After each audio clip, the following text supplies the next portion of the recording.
নমস্কার, ঈশান Bangla prime time সংবাদে আপনাদেরকে স্বাগত জানাই। আপনাদের সঙ্গে রয়েছে আমি অপরাজিতা। শুরুতেই দেখে নেব প্রাইম টাইম শিরোনাম।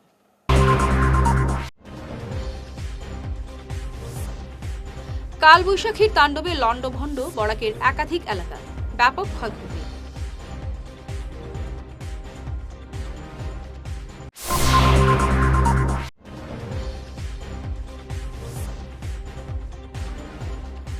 নতুন বাজার ডাকাতিকাণ্ডের মাস্টারমাইন্ড জুয়েলারি মালিক গ্রেপ্তার।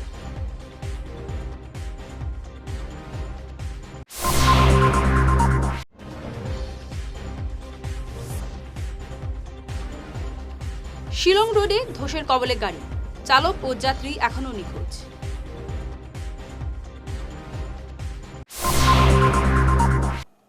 এবার প্রাইম টাইম বিস্তারিত খবর। সোমবার রাতের প্রবল ঘূর্ণিঝড়ে ব্যাপক লণ্ডভণ্ড হল উধারবন্দের পানগ্রাম। একাধিক বসতবাড়ি ভূপতিত হয়েছে, বহু গাছ উপড়ে পড়ে একাধিক বসতবাড়ি চুরমার হয়ে গেছে। বিদ্যুতের তার ছিঁড়ে গোটা গ্রাম অন্ধকারে ডুবে আছে।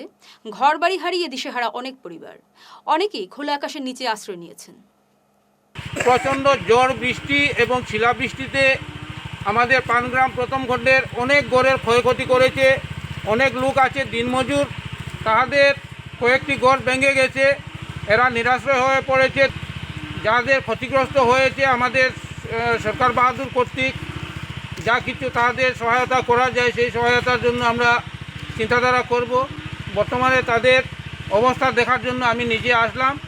এসে শুধু 4-5টা বাড়ি দেখেছি, রাত্রিবেলা বিজলি নেই, তবে বাকি যে ঘরগুলো আছে সেগুলো দেখার চেষ্টা করব এখন। আর আগামীকাল দিনের বেলা এসে পুরো আমাদের জিপি স্টাফকে নিয়ে প্রত্যক্ষ করার চেষ্টা করব। কালবৈশাখীর ঝড়েও লণ্ডভণ্ড শ্রীভূমি শহর। করিমগঞ্জ কলেজের সামনে একটি বিশাল গাছ উপড়ে পড়ে যায়। আজ সকালের ব্যস্ততম সময় এই ঘটনার ফলে শহরের প্রধান সড়কে যান চলাচল পুরোপুরি স্তব্ধ হয়ে পড়ে। চরম দুর্ভোগে পড়ে নিত্যযাত্রী ও পড়ুয়ারা। এসডিআরএফ দল উদ্ধার অভিযানে নেমে যুদ্ধকালীন তৎপরতায় গাছটি কেটে রাস্তা থেকে সরিয়ে ফেলে। কয়েক ঘন্টার প্রচেষ্টার পর পথটি পুনরায় উন্মুক্ত করা হয়। বর্তমানে এই এলাকার যান চলাচল স্বাভাবিক রয়েছে। প্রবল ঘূর্ণিঝড়ে হাইলাকান্দির একাধিক এলাকায় ব্যাপক ক্ষতিসাধন হয়েছে। বহু বসতবাড়ি ভূপতিত হওয়ার পাশাপাশি বিদ্যুতের তার ছিঁড়ে পড়েছে। একাধিক বড় গাছ আয়নাখাল রামকৃষ্ণনগর সড়কে উপড়ে পড়েছে। যান চলাচল ব্যাহত হয়েছে। পরিস্থিতি স্বাভাবিক করতে প্রশাসন মাঠে নেমেছে। সকাল 4টা সাড়ে 4টার সময় যে ঘূর্ণিঝড় হয়েছিল, এই ঘূর্ণিঝড়ে এখানে অনেক পুরানা, প্রায় 100 বছর পুরানা হবে বট গাছ দুটাই ব্রিজের ইয়েতে পড়ে গেছে। তারপরে অনেক মানুষের ঘর ক্ষয়ক্ষতি হয়েছে, গাছ ডাল ভেঙে পড়েছে, টিন উঠিয়ে নিয়ে গিয়েছে। তারপর এমনকি বিল্ডিং ঘরের উপরে গাছ পড়ে বিল্ডিং পর্যন্ত ভেঙে দিয়েছে। এরকম অবস্থা, এরকম আমি আমার জীবনে প্রথম এরকম দেখেছি। আর এটা একটু টুকরা আর কি, এটা গাংপার বলে। এটা পশ্চিম কিতারবন পার্ট 2 জায়গাটা আয়নাখাল চা বাগানের আন্ডারেই পড়েছে। এটাতে অনেক ক্ষয়ক্ষতি হয়েছে। ক্ষয়ক্ষতির পরিমাণটা আমরা ফিল্ডে অনেক জায়গাতে অনেকেই ঘর দেখলাম, প্রায় কয়েক লক্ষ টাকা মানুষের ঘরে ক্ষতি করেছে আর কি। এরপরে আইনাকাল আজিমগঞ্জ পূর্ত সড়কও বন্ধ রয়েছে। এটাতে তো বন্ধ আছে। বড় মানে বললাম যে অনেক পুরানা 100-100 বছর পুরানা বট গাছ দুটা এখানে পড়ে গেছে। ব্রিজটার সামনেই ছিল দুটা গাছ। নমস্কার, আমি আয়নাকাল জিপির সহসভাপতি এবং ভারতীয় জনতা পার্টির কার্যকর্তা। আজ সকালে যে ঘূর্ণিঝড় হয়েছে, আয়নাকাল বাজার থেকে আয়নাকাল বাগান খুব বেশি ক্ষতিগ্রস্ত হয়েছে। এমন কোনো গুণ নাই যে ক্ষতি হয় নাই। বহুত মানুষের চাল উড়িয়ে নিয়ে নদীতে ফেলে দিয়েছে। আয়নাকাল বাগানে ব্রিজের সামনে 2টি বট বৃক্ষ, রোড ব্লক আছে বর্তমানে। আনিপুরি রোডটা টোটালি ব্লক আছে। তাই আমি অনুরোধ করছি জেলা প্রশাসনের কাছে যে ওনারা পাটোয়ারির মাধ্যমে সার্ভে করার জন্য আমি অনুরোধ রাখছি আয়নাকাল জিপির পক্ষ থেকে। নমস্কার। ফিরছি ছোট প্রাইম টাইম বিরতির পর, সঙ্গে থাকুন। বরাক উপত্যকার রোগীদের জন্য সুখবর।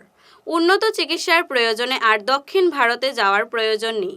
হায়দ্রাবাদের দুজন প্রখ্যাত সুপার স্পেশালিস্ট চিকিৎসক আগামী 23 এপ্রিল শিলচরের রোগী দেখবেন।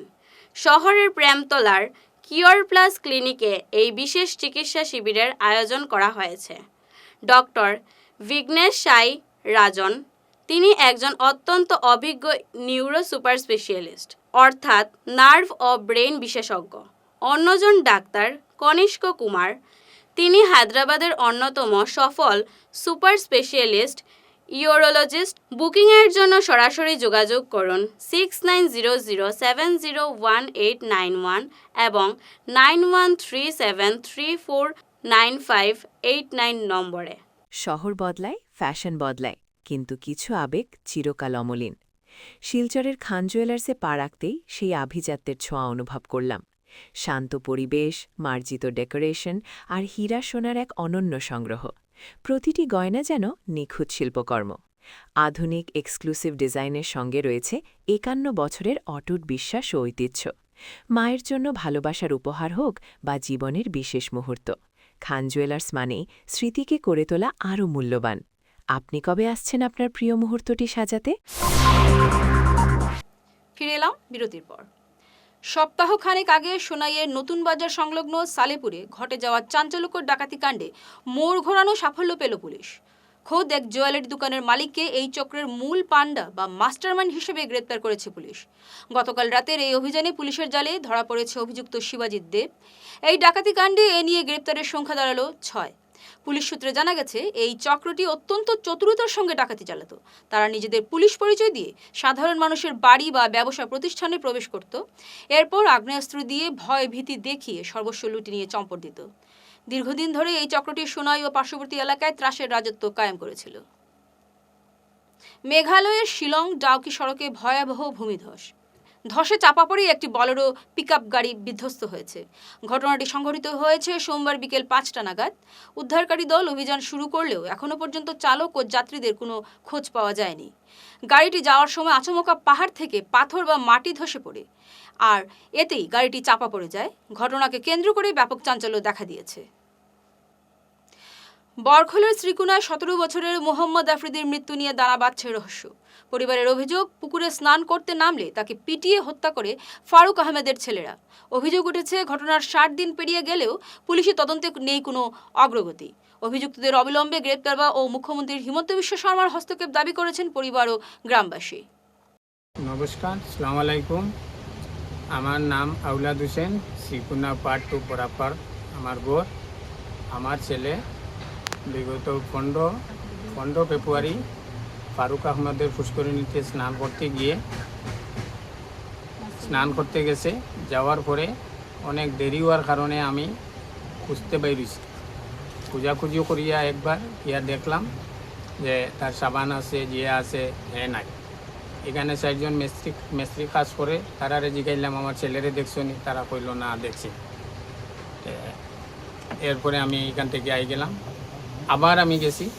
আবার যাওয়ার পরে ফারুক আহমেদের ভাই সিদ্দিক আহমদের বউ কইল যে ভাই আপনার ছেলেরে ফানিত খুঁজলে আপনি পাইবা। আমি কইলাম আমার ছেলে ফানিত কেনে খুঁজতাম? আমার ছেলে তো সাঁতার জানে। হ্যাঁ, এ আমারে বারবার জল খুঁজলে পাইবা। তো তার কথার উপরে আমি জল নামিয়া আমার ছেলেরে পাইছি। তখন আমার ছেলে মারা গেছে। আমি তারে উঠাইছি। কোমর জলর নিচে আরও আছিল হে। উঠানির পরে আমার গ্রামের মানুষে আরও তারে দরিয়া উড়িয়া লইয়া আই গেছে। এরপরে আমি এফআইআরের লাগিয়ে আমি শালচাপড়া গেছি। শালচাপড়া যাওয়ার পর আমার শালচাপড়া সদর থানাত পাঠাইছি। তো সদর থানাত যাওয়ার পরে সেকেন্ড অফিসারে আমার কেসটা লইয়া রেজিস্টার করছেন। কইছেন কালকে তুমি আইয়া আপনার কেস নম্বরটা নিয়ে আই। এরপরে যখন পোস্টমর্টমও যাওয়ার লাগিয়া 15 তারিখ যেদিন হয়েছে ঘটনা, ফারুক আহমদও কইছেন এটা পোস্টমর্টম করানি লাগতো না, আমি আসি, এটা কিচ্ছু হইতো না। হ্যাঁ, তখন আমার ভাই একটা কইছে না পোস্টমর্টম লাগবো। এরপরে আমার যে শালচাপড়ার আইসি স্যার মরান স্যার আসলা, তাই পুষ্করণী দেখছেন। দেখিয়া গিয়া কইছেন না এটা আমার ডাউট আছে, ছেলেটাও তো কম জলে ডুবতো না, এটা পোস্টমর্টম লাগবো। ওই তারে এদিন নিয়ে পোস্টমর্টমও রাখা হয়েছে, 16 তারিখ আমার ছেলেরে দেওয়া হয়েছে আনিয়া, এরপরে তার কবরস্থল করা হয়েছে। এখন পর্যন্ত আমার ছেলের কোনো ন্যায় বিচার আমি পাইয়ান না। আইসি স্যাররে আমি বেজান কইছি, তাই কইন আমি তো রেট মারিয়ার, আমি আর স্বামী পাইয়ান না। হ্যাঁ, এখন আমি চাইয়ার আমার ছেলেটার ন্যায় বিচারের লাগে আমার বর্তমান খাসার ডিস্ট্রিক্টের আমার এসপি স্যারের কাছে আমি কইতাম চাইয়ার যে স্যার আমার এই ছেলেটার ন্যায় বিচারটা পাওয়ার লাগে। আর আমার যে বর্তমানে আসামর আমার মাননীয় যে আমার হিমন্ত স্যার আছেন, হিমন্ত মামা আছেন, তাই আমার ছেলের এই যেটা দেখিয়ে দেওয়ার লাগে আমি বিভিন্ন অনুরোধ করিয়া আমার ছেলের ন্যায়টা পাওয়ার লাগে, আবার ন্যায়টা পাইতাম। আর আসামিতে তারা যারা মারছে তারা পুলিশের আওতায়। আমার নাম আয়েশা বেগম, আমার ছেলে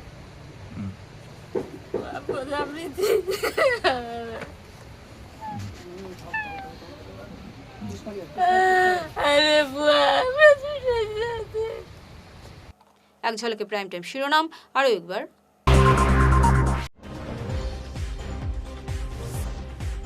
কালবৈশাখীর তাণ্ডবে লণ্ডভণ্ড বরাকের একাধিক এলাকা, ব্যাপক ক্ষয়ক্ষতি।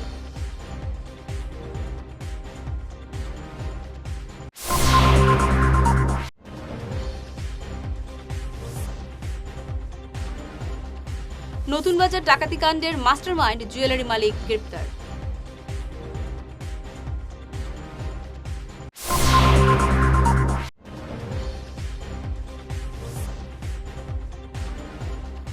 শিলং রোডে ধসের কবলে গাড়ি, চালক ও যাত্রী এখনও নিখোঁজ।